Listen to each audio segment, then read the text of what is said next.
গাজা উপত্যকার ৭৭% দখল করেছে ইসরায়েল। ফিলিস্তিনিদের স্বাধীনতাকামী সংগঠন হামাসের মিডিয়া অফিস এ তথ্য নিশ্চিত করেছে।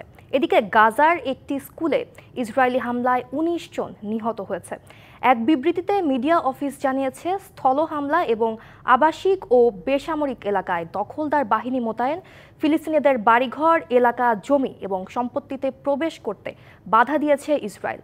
এছাড়া জোরপূর্বক উচ্ছেদের মাধ্যমে গাজার ৭৭% দখল করেছে তেল আবিব।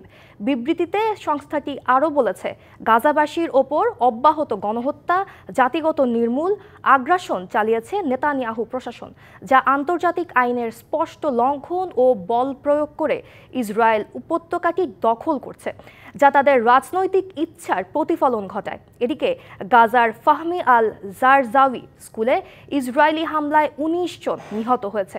এখনও নিখোঁজ অনেকে। অবিলম্বে যুদ্ধ বন্ধের আহ্বান জানিয়েছে ইউরোপীয় ইউনিয়ন ও আরব সম্প্রদায়। নগদ পেমেন্টে ৫০০ টাকা পর্যন্ত ক্যাশব্যাক আর লেনদেনে প্রতিদিন ডিপ ফ্রিজ এবং ঘন্টায় ঘন্টায় এসি, টিভি সহ দারুণ সব গিফট।